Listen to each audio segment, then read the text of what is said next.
Il avait 10 ans quand il regarda la voiture s'éloigner et comprit que, cette fois, personne ne reviendrait. Son visage était collé à la vitre, la paume appuyée sur la surface froide, comme si le simple contact pouvait retenir ce qui partait. Au dehors, le gravier crissait sous les pneus, la silhouette blanche du véhicule rétrécissait jusqu'à n'être plus qu'un point, puis un point encore plus loin, et puis rien, seulement la route qui avalait la lumière. À l'intérieur, la maison redevint un vaste bocal silencieux, une caisse verrouillée sans écho. La maison était grande pour un seul enfant. Les rideaux étaient tirés, la poussière dansait dans les rayons de soleil qui filtraient à travers les interstices. L'odeur persistante d'un repas refroidi flottait dans la cuisine, mélangée à celle du détergent que sa mère utilisait pour tout effacer. Sur la table, une assiette restait intacte, recouverte d'un film plastique. À côté, une chaise vide qui semblait avoir été poussée trop vite. Sur le mur, un calendrier marqué de croix rouge témoignait des jours qui, pour lui, n'avaient plus de nom. Il s'appelait Frédéric, 10 ans. Sa peau était déjà un peu trop fine, ses joues creusées. Ses doigts, habitués à compter les jours, revenaient toujours à un même geste.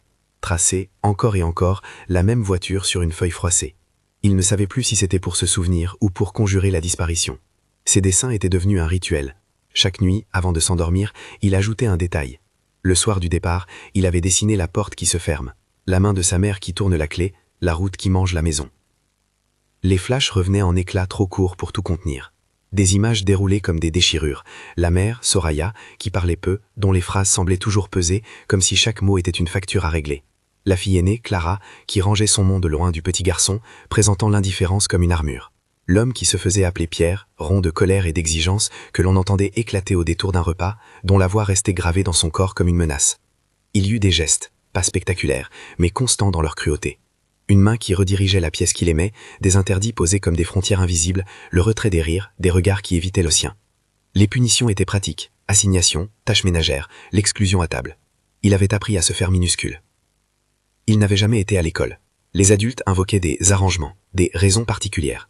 Ainsi, le monde s'était rétréci au salon, à la cuisine, à sa chambre, qui devenait une enclave battue par le soleil. Les livres restaient sur des étagères comme des promesses.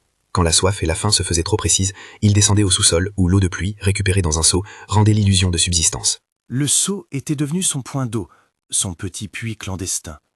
Il le posait près du radiateur pour que la nuit l'air soit moins hostile.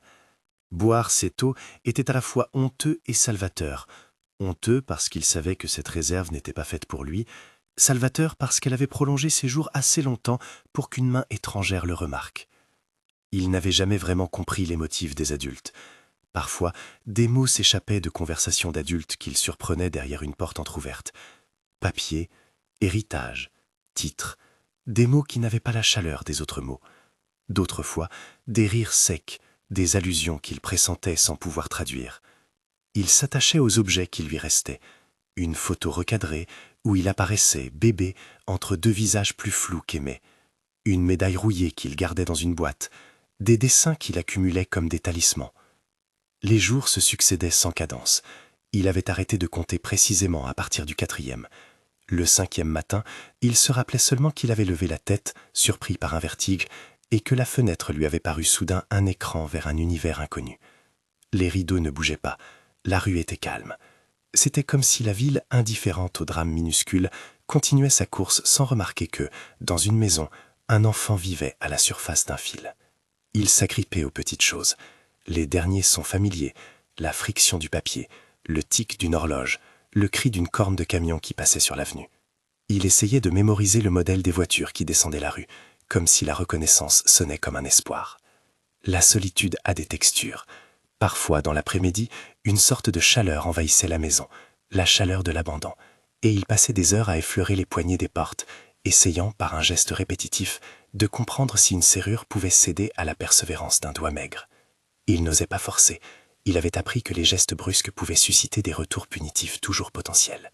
Sa plus grande transgression, la plus audacieuse, avait été de pousser la porte de la cave pour y glisser sa main et attraper une lampe torche. La lumière tremblotante sur les bottes inutiles, les boîtes s'empilaient, les cartons scellés, formaient un paysage où il pouvait imaginer un autre avenir, un avenir éclairé. Nocturne, ses dessins s'étiraient. Les voitures devenaient des vaisseaux imaginaires qui emportaient ses peurs. Il dessinait une route bordée d'arbres comme s'il pouvait peindre une sortie. Parfois, il laissait des mots brefs sur le papier, des phrases plus comme des questions. Reviens. Pourquoi? Un jour, les mots restaient en suspens. Et puis il y eut l'irrégularité qui remplit la routine. Un camion, un bruit que le silence ne devient pas, un voisin qui frappait à la porte. Un cri étouffé, peut-être le sien, peut-être le vent, qui éveilla la curiosité d'une femme du coin. Les voisins, qui jusque-là avaient considéré cette maison comme une maison parmi d'autres, se mirent à remarquer des détails. Des boîtes laissées dehors, des fenêtres ouvertes mais sans voix, une voiture qui partait trop vite. L'ordinaire finit par se fissurer. C'est une mère de famille, Madame Renaud, qui appela la première personne qu'il n'aurait jamais cru appeler, la police. Elle venait de voir un camion de déménagement s'éloigner et sur le seuil de la maison, une petite main contre la vitre d'une fenêtre à l'étage. Elle observa un instant troublée, puis, comme si l'évidence avait la force d'une responsabilité, prit son téléphone. Elle raconta au standard ce qu'elle avait vu, ses mots tremblants à l'idée de se mêler d'une vie qui n'était pas la sienne. Mais il y avait ce visage sur la vitre, et en ville, de tels détails déclenchent des gestes qui deviennent parfois essentiels. Le sergent Marc Lefebvre fut le premier à arriver. Il était en patrouille ce matin-là, l'air calfeutré contre la fraîcheur de l'aube. Il connaissait le quartier. Rues larges, maisons anciennes aux façades discrètes, voisins qui ont l'habitude de surveiller les signes minuscules. Il connaissait la prudence. Il avait appris à poser un regard qui ne se laissait pas blesser par les apparences. Son uniformité avait la façon de ramener le monde à des contours calmes. Ce n'était pas un héros de roman, juste un professionnel qui avait vu, parfois, des morceaux de vie tomber en lambeaux, et savait que, quand un enfant était impliqué, chaque minute comptait. Il avala la distance à pied, son casque accroché à la main, et salua Madame Renaud qui l'attendait à l'entrée. Son pas sur le gravier fit un bruit propre, presque poli, dans le matin qui se déployait. Elle indiqua la fenêtre. Il leva la tête, aperçut la main. Il frappa à la porte, appela. Personne ne répondit. Le silence vint, compact, et, dans ce silence, un son plus discret, le froissement d'un papier peut-être, ou un souffle. Lefebvre vérifia d'abord les parties communes, découvrant la porte d'entrée fermée. Un agent trouva, dans la boîte aux lettres, une carte de visite d'une agence immobilière. Le propriétaire était en processus de vente. Il appela la centrale pour signaler un possible mineur coincé. Ce genre de cas, pensa-t-il, exigeait précaution et méthode. Ils cherchèrent un renseignement sur la clé de la propriété. La porte restait fermée, mais le cliquetis d'une fenêtre mal close au premier étage laissait espérer une entrée non violente. Il monta, doucement, l'escalier qui menait aux étages. Chaque pas était une décision. Bruit, silence, attente d'une réaction. La maison avait cet état de veille, comme si elle retenait sa respiration. Un léger souffle lui parvint, pas un cri, pas un appel, plutôt un rythme irrégulier, faible. Il frappa de nouveau, appela par son nom, annonça qu'il était policier. Rien. Puis, une petite voix, si basse qu'on aurait dit qu'elle venait de très loin, murmura « Qui est là ?»« C'est la police. Réponds-moi. Est-ce que tu peux ouvrir la fenêtre ?» demanda Lefebvre, la voix posée, sans brusquerie. Il avait conscience que la peur pouvait figer un enfant plus sûrement que n'importe quel verrou. La fenêtre s'ouvrit un peu et une tête apparut, le visage amaigri, les yeux cernés. Frédéric le reconnut à l'instant. C'était la main sur la vitre, le dessin serré entre ses doigts comme une relique. Il y eut un silence où les deux parties se jaugeaient. Puis, lentement, la fenêtre s'entr'ouvrit davantage. Lefebvre fit descendre une corde improvisée, sa ceinture passait comme secours, et proposa une échelle de fortune. Frédéric refusa d'abord, surpris, comme si la perspective de bouger était plus effrayante que l'immobilité. Mais la voix du policier, chaude et persuasive, finit par le convaincre. Il se laissa glisser, tenant son dessin serré comme on tient un trésor. La première image que Lefebvre garda en mémoire fut le regard du garçon, surpris par la douceur d'une main étrangère. Lefebvre posa son paquetage médical sur les marches, sortit une gourde d'eau tiède et fit boire l'enfant à petites gorgées. L'eau coula dans une bouche devenue presque étrangère à la saveur. Après quelques gorgées, Frédéric sembla reprendre conscience de son corps. Il poussa un souffle long, comme si l'air lui rentrait dans le corps après une longue retenue. « Tu t'appelles comment » demanda Lefebvre, sans brusquer. Le garçon répondit, la voix cassée, « Frédéric ». La manière dont il prononça son prénom tenait d'un geste cérémonieux, comme si nommer une chose lui conférait un peu de réalité. Lefebvre appela une ambulance. Il couvrit Frédéric d'une couverture qu'il déroula de la mallette et sentit la fragilité d'un petit corps qui s'abandonnait sous la chaleur. Il posa des questions mesurées. Depuis combien de temps était-il seul? Qui l'avait laissé? Frédéric répondit par des mots parcellaires, framés par la peur et la honte. Il dit qu'on était parti, que la porte était fermée, qu'il avait bu de l'eau du seau, qu'il avait dessiné. Il confia qu'il n'avait pas été à l'école et qu'on lui avait dit de ne pas faire de bruit. À chaque phrase, Lefebvre notait l'absence d'une chose essentielle, la présence d'un adulte protecteur. Pendant que les secours arrivaient, le policier examinait les lieux d'un œil attentif mais respectueux. Il savait qu'une maison laissait des indices comme autant de mots jetés au sol. Sur la table du salon, une lettre jaunie dépassait d'une enveloppe mal refermée, un stylo reposait sur un journal familier, près du radiateur, un petit cube de crayon avait la mine brisée. Il demanda au garçon de rester près de la porte, pour ne pas le perdre de vue, et prit note, sans brusquer, des objets qui pourraient être importants plus tard. Lefebvre se montra attentif au dessin que l'enfant avait collé contre la fenêtre. Il n'était pas seulement curieux, Il cherchait des repères. L'un des dessins répétait la même scène. Une maison, une voiture, une poignée de main qui tournait une clé. Sur un autre, une photo grossièrement recopiée montrait un visage entouré d'un cadre. Le mot « papa » avait été écrit maladroitement à l'encre. Lefebvre sentit un pincement. L'enfant n'avait pas de témoin suffisamment fort pour le défendre. C'était le genre de silence que la ville tolère trop souvent. À l'infirmerie improvisée de camions de secours, l'ambulancière parla de déshydratation et de dénutrition légère. Elle parla aussi d'état de choc et de fatigue. Ce furent des mots précis mais mesurés. Ils ne promettaient pas de guérison instantanée, seulement des gestes concrets. Perfusion, contrôle, repos et signalement au service compétent. Frédéric accepta l'aide comme un animal qui a longtemps évité la main humaine et s'en approchait enfin. Avant qu'on le transporte à l'hôpital pour un examen, Lefebvre prit le garçon un instant à part.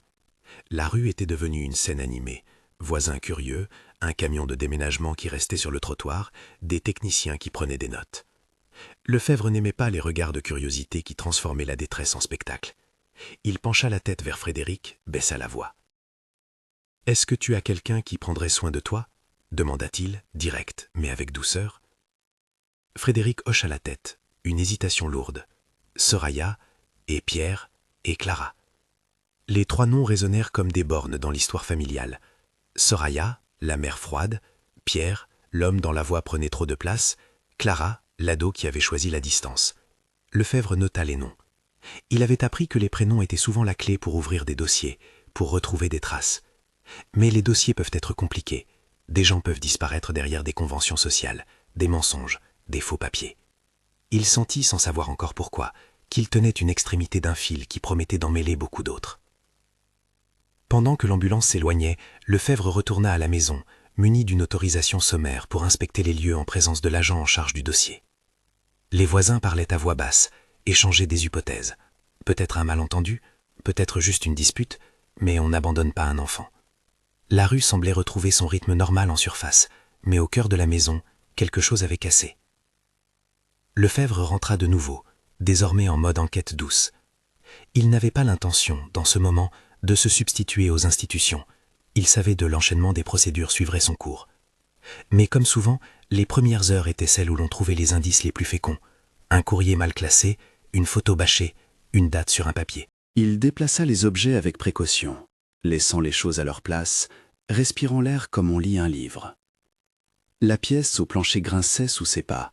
Quand il posa le pied sur le parquet du salon, un son plus mat attira son attention. Un vide, une différence. Il s'agenouilla, frôla le bois du bout des doigts. Il pressa ici, tapota là, et sentit sous ses doigts la faiblesse d'une lame de parquet qui n'appartenait pas à la surface uniforme. C'était une fissure presque invisible, camouflée par le temps et la poussière, mais qui répondait d'une manière particulière au toucher. Lefebvre ne laissa rien paraître sur son visage. Il savait que chaque découverte doit être consignée, mesurée. Il nota mentalement la position. Il y avait d'autres choses encore. Un tiroir mal aligné où un carnet avait été glissé à la hâte, des enveloppes timbrées, des factures à des noms différents, des petites dissonances qui composent ce que les enquêteurs appellent des indices. Mais la lame du parquet restait la plus étrange. Les maisons, pensa Lefebvre, ont cette façon de garder des secrets sous leurs planches. Il ramassa l'un des dessins de Frédéric. Sur le coin, un gribouillis, un mot à demi effacé. Il ajusta ses lunettes et lut. Héritage, maladroitement écrit, comme si le mot avait été appris en le regardant sur un papier d'adulte. Une photo, glissée côté verso d'une page, montrait un homme au visage sérieux. La photo n'était pas datée, mais quelqu'un avait eu l'idée de recadrer le portrait d'une main tremblante. Lefebvre rangea la photo, conscient qu'il tenait les premiers éléments d'une histoire qui pourrait dépasser la simple négligence. Il décrocha son téléphone et fit une recherche concise dans le système de la brigade. Il tapota les noms que le garçon avait déposés entre ses lèvres. Soraya, Pierre, Clara. Il trouva des entrées administratives, 2 petits signaux, une plainte ancienne au sujet d'une dispute, une alerte de voisinage, un dossier d'huissier lié à des prérogatives sur la maison. L'une des mentions attira particulièrement son attention, une alerte datant de quelques mois, associée au nom de Pierre, caractérisé comme individu recherché dans un autre secteur, pour des faits encore en cours d'investigation. C'était une mention sobre, une note dans une colonne, mais elle avait le poids d'une certitude froide. Lefebvre sentit le dossier s'alourdir. Il ne divulgua rien à voix haute au voisinage. Les mots « individu recherché » pèsent. Ils peuvent faire basculer des vies en une phrase et déclencher des chaînes. Il fallait rester prudent, méthodique. Pour l'heure, l'enfant avait besoin d'être stabilisé. La procédure suivrait sa course. Mais l'idée que l'homme nommé Pierre soit déjà l'objet d'une alerte le fit froncer les sourcils. Qui était-il vraiment? Que cela signifiait pour un garçon qui venait d'être trouvé seul à la maison? Lefebvre prit des notes, composa une fiche sommaire. Il lisait le papier que le garçon avait serré dans les mains, une feuille où, au crayon, on voyait la maison, la voiture et la poignée. Il comprit, avec une certitude douloureuse, que les dessins n'étaient pas seulement des échappatoires, ils étaient des preuves de la mémoire intime d'un enfant. Il avait devant lui un monde de signes qui réclamait écoute et traduction. Alors qu'il s'apprêtait à poursuivre son inspection, un bruit attira son attention, un petit glissement, comme si quelque chose dans le plancher avait bougé depuis sa dernière vérification. Il revint au point qu'il avait noté, posa ses doigts sur la lame de parquet et appuya avec une prudence mesurée. La lame céda avec un souffle presque inaudible. Il sentit un vide, une cavité. Il fit remonter sa lampe de poche et éclaira sous la planche. L'obscurité avala la lumière, et au fond, une forme se dessina, un coffret, ou peut-être une boîte. Sa surface était recouverte de poussière, des rayures anciennes, comme si l'objet avait attendu depuis longtemps que quelqu'un daigne le chercher. Lefebvre sentit une montée d'adrénaline qu'il réprima. Décrocher une boîte dans une maison retrouvée après un abandon n'était pas une banalité. C'était, souvent, le point de départ d'une histoire plus large. Il se redressa, prit l'appareil radio et demanda du renfort discret. Il savait qu'une découverte de ce type nécessitait une approche rigoureuse, protection de la scène, inventaire, consignation. Il couvrit à nouveau l'ouverture et, sans bouger la boîte, commença à rassembler les premières preuves périphériques, photographier, consigner, noter l'heure. Tout cela, il le faisait sans empressement dramatique, consciente que la méthodologie serait l'armure la plus juste. Pendant ce temps, Frédéric était à l'hôpital. Il dormait sur un lit au drap blanc, sa respiration enfin régulière. Son séjour à l'hôpital n'était pas la fin de ses tourments, c'était un intérim, mais un intérim se riant pour une fois. Une infirmière souriait avec prudence, apportant une boisson tiède et vérifiant sa perfusion. Le garçon tenait toujours le dessin contre lui, comme si cette feuille pouvait le relier à quelque chose de stable. Quand il ouvrit les yeux, il chercha le policier du regard. Lefebvre apparut à son chevet un instant, posa une main douce sur son épaule et dit, sans jugement, « Tu as été très courageux. » Le garçon hocha la tête. Les questions viendraient plus tard, avec des voies administrées et des formulaires. Pour l'heure, il avait bu de l'eau, reçu un traitement, et surtout, il avait été vu. Être vu était parfois une prémisse à la justice. Lefebvre, de retour à la maison, se tenait devant la trappe qu'il avait découverte. Il savait que sous la boîte pouvait se nicher autre chose, documents, photos, preuves de relations, peut-être même des choses plus lourdes. Il pensa à Pierre et à l'inscription repérée dans la base. Le mot « recherché » résonnait dans sa tête, mais il le tenait pour l'instant dans un coffre discret, pour éviter tout emballement. Il prit une décision, attendre l'équipe d'enquêteurs pour ouvrir la boîte. Une ouverture sans correct protocole risquait d'altérer des indices essentiels. Il referma la planche comme on recolle une blessure, en attente d'un soin spécialisé. Pourtant, au fond de lui, il sentait que la trappe était une porte que l'on venait d'entrebâiller sur un récit qui ne consentirait pas à rester simple. La journée déploya ses heures, mise un branle des machines administratives et des présomptions. Les voisins continuaient à regarder. Les journalistes du coin, aux aguets de ce qui pourrait faire une histoire, prirent note des silhouettes qui allaient et venaient. Mais le vrai mouvement était discret. La convocation d'un service social, la formalisation d'une protection temporaire pour Frédéric, des appels téléphoniques pour identifier les membres de la famille. Jusqu'à tard dans la soirée, la maison vibra d'une activité contenue. Et Yette, au moment où la nuit commençait à tomber, alors que les lampadaires balayaient d'une lumière jaune la façade, une voiture sombre passa au coin de la rue. Elle n'eut rien d'exceptionnel en apparence, mais à l'intérieur, des gestes étaient en cours. La soirée commençait à porter ses propres signes. Lefebvre, qui avait cogité toute la journée, se tint à l'écart, regardant les volets se fermer un à un, comme si la ville fermait un livre qu'il savait déjà incomplet. Il pensait au garçon, à la petite main sur la vitre, à la photo pliée dans sa poche. Il pensait à la trappe sous le parquet, à la boîte qu'on n'avait pas encore ouverte. Il y a des instants où l'on pressent que la découverte d'une chose va changer tout le reste. Lefebvre posa une veste sur ses épaules, se pencha une dernière fois vers le plancher et couvrit la trappe. Puis il prit soin de noter l'heure dans son carnet. Il envoyait un message bref au commissariat. Découverte potentielle sous plancher, ne pas intervenir sans renfort spécialisé. C'était la manière la plus sobre d'annoncer une tempête possible. La maison, redevenue silencieuse, garda sous son ventre le secret d'une boîte couverte de poussière. Et, dans l'hôpital, un garçon de 10 ans serrait un dessin contre sa poitrine, indécis entre l'épuisement et la peur du lendemain. Entre ces deux images, la boîte enfouie et le petit corps qui respirait, se dessinait le fil d'une enquête qui allait peu à peu révéler des vérités jusqu'alors dissimulées. Avant que la nuit n'engloutisse tout, Lefebvre leva les yeux vers le ciel. Il ne fit pas de promesse à voix haute, il n'en avait pas la prétention. Mais il se dit, simplement, qu'il ferait de son mieux pour que ce garçon ne soit plus seulement un visage derrière une vitre. Et quelque part, quelque chose sous le plancher attendait d'être trouvé, prêt à mettre en lumière des gestes d'adultes que les papiers et les photos ne sauraient masquer longtemps. La nuit enveloppa la rue d'une gélatine noire, les volets se fermèrent, les lumières se firent rares, et la maison enfin semblait respirer un peu moins fort. À l'hôpital, un rayon de lune traversa la fenêtre et vint glacer la feuille de papier que Frédéric tenait toujours serrée contre lui.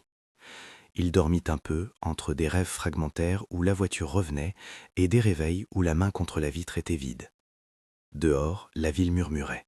Dedans, quelque chose avait commencé à bouger qui ne céderait plus. Avant d'ouvrir la boîte, l'équipe d'enquête s'organisa selon une routine sobre. Pas de cinéma, seulement la méthode. Des gants, des carnets, des photos prises sous plusieurs angles, un scellé posé sur la trappe. Chaque mouvement fut consigné, chaque objet fut photographié avant d'être touché. Lefebvre avait demandé la présence d'un officier de la brigade financière et d'un conservateur chargé des objets. L'idée que la trappe refermait peut-être une clé administrative l'avait conduit à appeler des renforts compétents.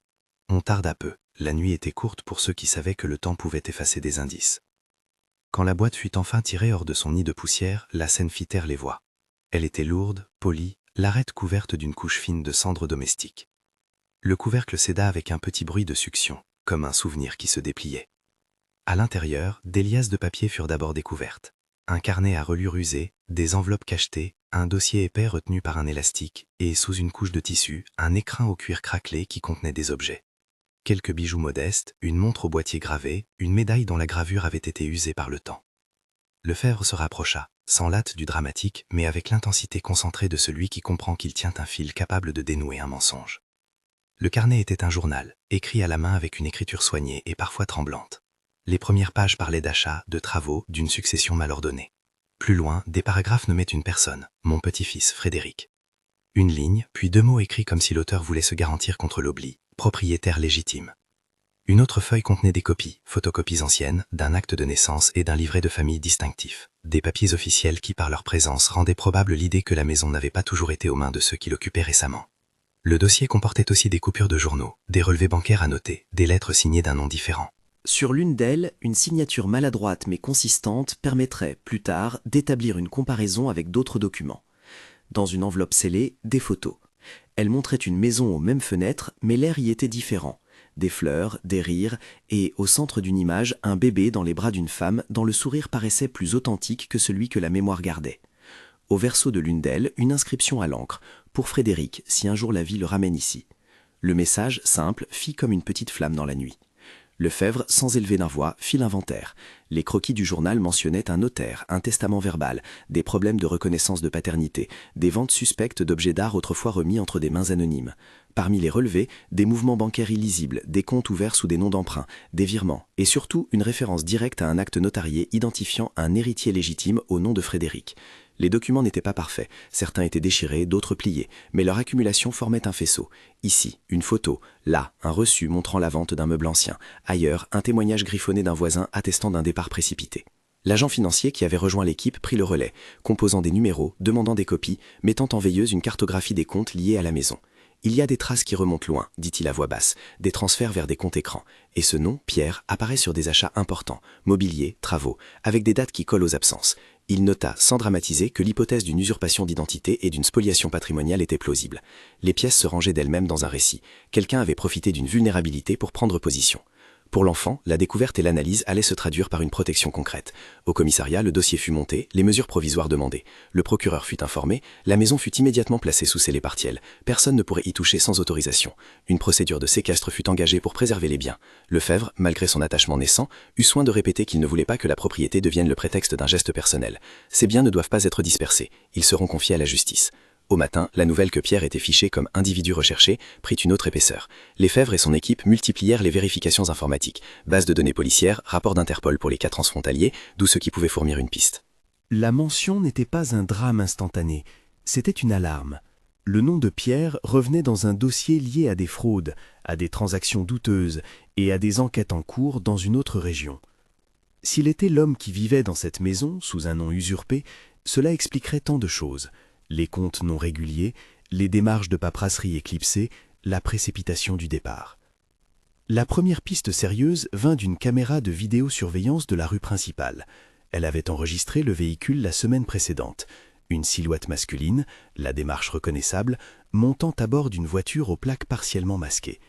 Les images permirent d'extraire un cliché suffisant pour faire une requête auprès des brigades des territoires voisins. Peu à peu, les éléments s'assemblèrent. Une plaque associée à un taxi qui avait été utilisé pour des déplacements nocturnes, un signalement d'une station-service où la carte bancaire avait été employée, et finalement, une empreinte téléphonique renvoyant à une petite adresse en périphérie, où un appartement loué au nom d'un pseudonyme avait reçu de nombreux courriers. Lefebvre coordonna une opération en journée. Discrétion, rapidité et respect des droits. L'équipe frappa à la porte de l'appartement, une voix haussa le ton, des bruits de pas. La porte s'ouvrait sur un homme en sueur, qui tenta d'effacer l'air froid d'une culpabilité mal camouflée. Le visage était familier pour ceux qui avaient étudié les photos retrouvées, mais le nom tagué sur la sonnette n'était pas Pierre. L'homme se présenta sous un autre nom. Dans sa veste, une clé de voiture qui, une fois suivie, renvoya au véhicule aperçu sur les images de la rue. Sa réaction fut d'abord de colère, puis de calcul. Lefebvre, calme, ordonna la garde à vue suite aux vérifications préliminaires qui la soutenaient. Les premières heures de l'interrogatoire furent tendues. On n'accepta pas la version d'un simple nom d'emprunt. Sur son téléphone, des messages anciens parlaient de déplacements, de sommes d'argent, d'accords avec une Soraya. Face aux éléments accumulés, l'homme changea peu à peu d'attitude. On le questionna sur la maison, il nia d'abord, puis, contredit par des preuves, il finit par concéder qu'il avait été présent ces derniers mois et qu'il avait accepté de garder la maison pendant un déménagement. But his words were slippery, and Lefebvre's intuition, nourished by documents and the child's drawings, cherchait une authentique vérité dans les plis de leur déclaration. Le soir venu, dans un commissariat au parfum de café et de papier, l'homme fut informé de son statut. Il était mentionné dans un dossier antérieur. Des écoutes et des témoins le liaient à des affaires de spoliation et à des transferts de biens dont l'origine n'était pas claire. Une notification apparut ensuite dans le système. Individu recherché, mis en relation avec plusieurs infractions. La mention avait la froideur d'une machine administrative, mais pour Frédéric, elle signifiait quelque chose de plus lumineux. Il y avait, désormais, une possibilité tangible que son vrai héritage soit reconnu. Pendant les jours qui suivirent, l'enquête prit un rythme qui alternait patience et nécessité. Les perquisitions se multiplièrent, la maison fut entièrement inventoriée, des proches furent entendus. Clara, l'adolescente, fut localisée dans son collège. Elle fut placée sous la responsabilité des services sociaux en attendant son audition. Fragile, bouleversée, elle donna des réponses qui oscillèrent entre la loyauté filiale et la conscience d'avoir été entraînée.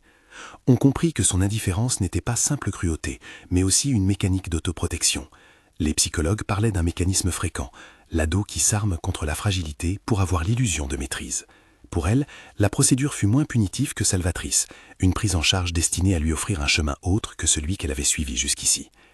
Les preuves matérielles récoltées prirent la forme d'un dossier robuste. Le carnet du propriétaire, les photos, l'acte de naissance et des documents notariés furent comparés à des signatures, à des tampons, à des timbres. Une expertise graphologique permit d'établir que certains documents avaient été falsifiés, d'autres altérés. Des mouvements bancaires furent suivis jusqu'à des comptes où l'argent avait transité pour être converti en biens vendus. Le nom de Pierre, ou des noms qu'il utilisait, apparaissait comme bénéficiaire. C'était désormais plus qu'une intuition. La justice disposait d'un faisceau d'indices permettant d'ouvrir des poursuites sérieuses. Lefebvre participa aux auditions, donnant son témoignage calme et précis. Il raconta la main sur la vitre, la maigreur du garçon, le dessin protecteur. Il confia comment la trappe avait été découverte et la façon dont les documents s'alignaient pour restituer une vérité. Dans le bureau du procureur, on prit des décisions mesurées, saisit des biens, perquisitions, prise en charge urgente de l'enfant. On plaça des scellés sur les comptes et on obtint des mesures conservatoires pour empêcher la dispersion du patrimoine. Ce qui avait été trouvé sous le plancher ne serait pas dilapidé, il serait préservé pour l'enfant qu'il désignait. Les arrestations eurent lieu séparément, par souci d'efficacité. Soraya fut appréhendée à son domicile, tandis que Pierre était retrouvé non loin, dans un hôtel minable où il tentait d'effacer des traces. Les charges étaient multiples sur le papier. Privation, abandon de mineur, usurpation d'identité, escroquerie et complicité de spoliation. On lui rappela qu'être recherché était une réalité administrative, mais que désormais le dossier lui parlait d'une manière plus concrète. Sous la lumière crue de l'interrogatoire, les silences prirent la forme d'aveux par omission. Le déni laissa place à des explications fragmentaires, des phrases qui tentaient de rendre acceptable l'inacceptable. Mais la justice n'est pas un tribunal d'émotions, c'était une mécanique prudente, faite d'enregistrements, de témoins, d'expertise et de confrontations. Lors de la perquisition, une enveloppe trouva qui permettrait de relier définitivement Frédéric à la succession, une copie authentifiée d'un testament holographe rédigé il y a des années par la grand-mère paternelle, clairement destiné au petit. Le document, conservé par oubli ou par peur, indiquait l'intention de transmettre la propriété à l'enfant en cas d'absence durable des parents. L'existence du testament compliquait encore les tentatives de ceux qui avaient essayé d'instaurer un autre récit. Il n'y avait pas uniquement des preuves matérielles, il y avait une volonté écrite, un acte juridique antérieur qui contredisait la mise en scène. Ce genre de pièce, quand elle surgit, change la complexion d'un dossier. Elle permit de renforcer la requête en séquestre et l'administration ordonna la nomination d'un administrateur provisoire pour veiller sur les biens jusqu'à ce que la justice décide. La protection de l'enfant évolua en étapes pragmatiques. D'abord placé en foyer pour stabiliser sa santé, puis dans un dispositif d'accueil d'urgence, Frédéric passa par des rencontres lentes et bienveillantes. Il y eut des visites médicales régulières, des consultations psychologiques, des repas qu'il accepta d'abord comme des offrandes miraculeuses. L'angoisse, la méfiance, la peur de s'attacher prirent du temps à se dissoudre. Lefebvre, qui rendait visite chaque semaine, restait l'oreille silencieuse, l'homme qui n'imposait pas mais qui rappelait la présence d'un adulte fiable. Un jour, le sergent se montra plus concret. Il s'assit à côté de Frédéric, dans une salle de l'accueil familial, et parla sans farder. « Je ne peux pas te promettre que tout va être simple, dit-il, mais si tu veux, je peux être celui qui veille. Pas parce que j'ai des réponses, mais parce que je sais que les enfants ont besoin de racines. » Le garçon regarda ses mains, hésita, puis laissa tomber la barrière qu'il s'était bâtie. Ce qui commença comme une proposition devint au fil des mois un engagement prudent. Lefebvre demanda à être tuteur légal provisoire, signa des autorisations pour scolariser l'enfant, s'impliqua dans les démarches administratives tout en respectant la procédure. On lui expliqua que l'adoption formelle requérait du temps, une décision judiciaire et l'accord d'institutions multiples. Il n'y eut pas de saut d'émotion, il y eut une succession d'actes, de signatures, un tissage patient. L'école, première étape de la normalisation, fut une rencontre pleine de petites victoires. Frédéric entrait en classe pour la première fois à 11 ans, le dos encore un peu voûté par l'habitude de se faire petit. Les autres enfants l'observèrent, curieux. L'instituteur, une femme douce mais rigoureuse, lui donna un banc, un cahier et la permission de raconter, s'il le voulait, ce qui l'avait conduit jusqu'ici. Il ne raconta pas tout, il laissa filtrer des bribes, un dessin, une main sur une vitre, la voiture qui part. Les camarades ne furent pas cruels, ils furent souvent maladroits, parfois solidaires. Les premiers contrôles de lecture, les premiers devoirs, ces progrès en mathématiques furent surgir des sourires incertains sur un visage qui, petit à petit, reprenait des couleurs. La reconstruction ne fut pas linéaire, il y eut des rechutes, parfois un parfum, un geste, un son ramenaient Frédéric à la maison vide. Mais il y eut aussi des nuits où il rêvait de routes où il n'avait plus peur, des après-midi où il dessinait, non plus pour conjurer la disparition, mais pour imaginer des voyages. Ces dessins évoluaient. La voiture qui avait toujours mangé la maison devint parfois un bateau de sauvetage, un train, un arbre. Lefebvre conservait chacun de ses dessins dans une liasse qu'il garda comme un trésor professionnel et humain. Il n'en fit jamais commerce, il en fit mémoire. La justice fit son cours. Les auditions, les confrontations, les expertises s'enchaînèrent. Soraya et Pierre furent mis en examen pour abandon de mineurs et escroquerie. Des chefs plus graves furent envisagés selon les résultats des investigations. Au procès, la défense tenta d'arguer d'erreurs, d'intentions mal interprétées. La partie civile demanda réparation symbolique et matérielle pour la spoliation. Les débats mirent en lumière la mécanique lente et souvent invisible de l'appropriation. Des papiers modifiés, des signatures imitées, des transferts financiers qui, par petites touches, minaient l'impropriété d'un héritier absent. Le dossier permit aussi de poser une question plus large. Comment protéger les enfants dont les droits patrimoniaux sont violés par l'entourage ? Le tribunal, après des délibérations longues, prononça une décision mesurée, des peines assorties de mesures de réparation, la confirmation du séquestre des biens et l'obligation pour les mis en cause de rendre compte de la destination des fonds. La justice, dans sa voie prudente, condamna les actes illégaux. Les peines ne furent pas un théâtre de vengeance, elles furent la conséquence d'une chaîne de preuves. Soraya fut condamnée à une peine privative assortie d'une mesure de suivi social. Pierre écopa d'une condamnation plus lourde en raison de son implication dans des opérations financières frauduleuses et de son statut d'individu déjà recherché. Les termes restèrent mesurés. Nul ne prétendit que la sanction effacerait le mal, mais elle posa une frontière. Clara, elle, eut un procès de vie plus long. L'accompagnement éducatif qu'elle reçut lui offrit une alternative, un cursus professionnel, un travail d'orientation, des séances de thérapie. Elle fit des choix. Certaines erreurs ne se réparent pas entièrement, mais elles peuvent s'adoucir. Avec le temps, elle choisit de suivre une formation en soins à la personne, comme si la réparation qu'elle recherchait passait par le soin. Le parcours ne fut pas lisse, mais il fut une trajectoire de sortie de l'indifférence. Quant à la fortune découverte sous le plancher, elle fut placée sous séquestre par le tribunal, gérée par un administrateur judiciaire impartial. L'argent ne fut pas utilisé pour agrandir la vie d'un sauveur, ni pour réparer par un coup de baguette magique. Il fut mis à l'abri pour l'enfant, placé dans une fiducie en attente d'une décision à plus long terme, une protection juridique permettant d'assurer l'éducation, la santé et le logement de Frédéric jusqu'à sa majorité. Lefebvre, fidèle à son principe, veilla à ce qu'aucun geste de corporatisme ne vienne entacher la procédure. Ce qui a été pris doit être restitué selon la loi, répétait-il, et ce qui est restitué doit profiter d'abord à celui qui en est l'objet. Les années filèrent, avec leur lot d'heures réparatrices et d'efforts quotidiens. Lefebvre, désormais officiellement tuteur temporaire, apprit à préparer le dîner, à signer des autorisations scolaires, à recevoir les bulletins et à les commenter. Il n'en fit jamais trop, il appliqua une patience simple, une présence régulière. La police, pour lui, resta un métier, l'enfant, une responsabilité. Il n'y eut jamais de manichéisme romantique, seulement un attachement mûr. Frédéric, âgé maintenant de 15 ans, s'inscrivait à des cours de soir pour rattraper son retard scolaire. Il montra une aptitude particulière pour les sciences et pour la biologie. Chaque fois qu'il parlait de futur, son regard se perdait dans les dossiers médicaux qu'il sollicitait, dans les livres que l'école mettait à sa disposition. Son histoire personnelle, trop lourde pour être portée par un seul homme, trouva des alliés, un réseau d'enseignants, des bénévoles d'une association de soutien à la jeunesse, une infirmière qui l'encourageait à envisager des études en santé. L'idée de devenir médecin germa d'abord comme une façon de donner sens à ses blessures, soigner ce qui avait été laissé sans soin.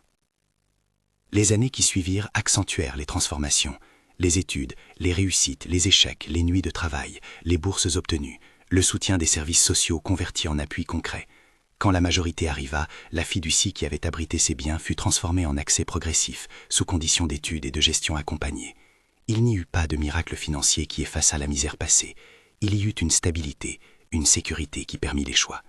Lefebvre, qui avait pris sa retraite depuis peu, resta présent comme un repère, une voix qui disait parfois des vérités simples. Tu peux prendre ton temps.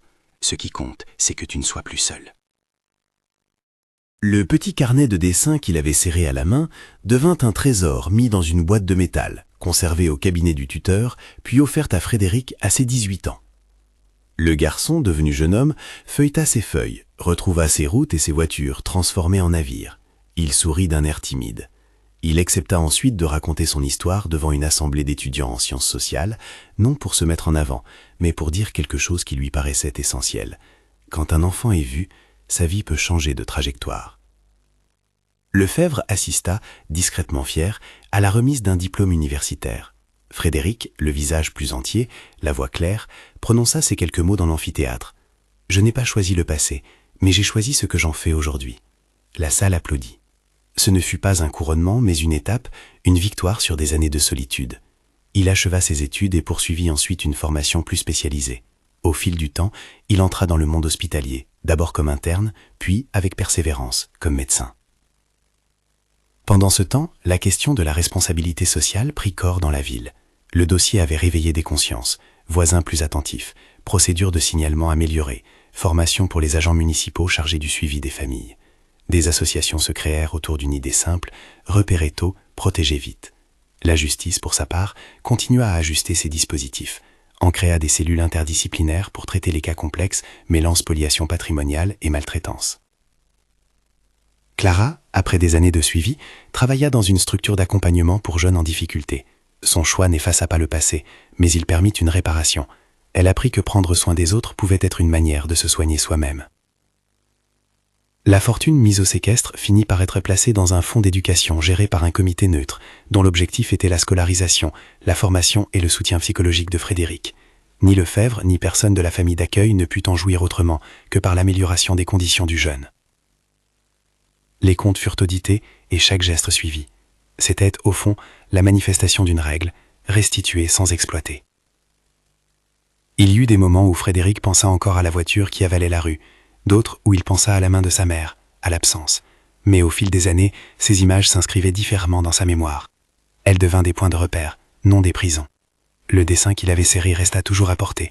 Il le transforma alors en une feuille d'exercice où, jeune médecin en herbe, il dessinait des schémas anatomiques qui remplaçaient peu à peu les routes de fuite. Lefebvre, devenu un homme plus âgé, reçut plusieurs lettres de gratitude anonymes. L'une d'elles, écrite d'une écriture nerveuse mais reconnaissante, lui adressait ces mots. « Vous avez témoigné que regarder un enfant suffit parfois à changer le cours d'une vie. » Il garda cette lettre dans la poche intérieure de sa veste. Il n'en fit jamais un monument public, il la garda comme on garde un souvenir intime. Les ennemis de la vérité n'avaient pas disparu. L'ombre de la spoliation, la tentation des raccourcis, l'injustice qui guette, mais la combinaison d'un travail policier discret, d'une protection judiciaire, d'un accompagnement social et d'une présence humaine constante permit de produire quelque chose de rare et de fragile, la possibilité d'une reconstruction durable. À chacun des intervenants, on reconnaissait une part humble de cette victoire. Dans une petite cérémonie, quelques années après le procès, Frédéric revint à la maison, celle d'enfance, désormais rénovée, surveillée par les services compétents. Il posa sa main sur la vitre de la fenêtre du premier étage, la même où autrefois il avait collé la paume. Il sourit doucement. Il n'y eut pas de retentissement triomphal. Il y eut un silence rempli de sens. Il pensa aux nuits où il avait bu de l'eau dans un seau, à la main du policier qui l'avait rassuré devant sa porte, à la boîte sous le plancher qui avait rendu la vérité visible.